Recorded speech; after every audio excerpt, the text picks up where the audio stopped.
Friends మా అక్కకి నేను ఇలా చట్టేలు అనుకో తినకి చిన్న చెయ్యి నేను నెయిల్ పాలిష్ పెడతాను చూడండి ఓకేనా.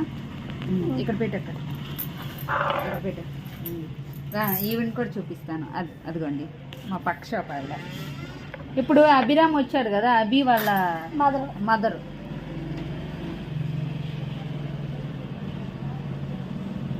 చిన్న చేతులు అక్క, స్మార్ట్ బేబీ చెప్పానా, చిన్న చేతులు చిన్న ఏళ్ళు, నలుపులకు బలవంతుంది. చాలా బాగా కనిపిస్తుంది బ్లాక్ ఉన్న వాళ్ళకి. ఆ చెయ్యి మరి రెండు చేతుకున్నా మరి అవును మరి తిన్నదంతా రావాలి కదా. మీ చిన్న బాబు కూడా చిన్న ఏలు, అది పెద్దలు అవుతాయి అన్నా, పెద్దోడు అవుతాడు. ఎలా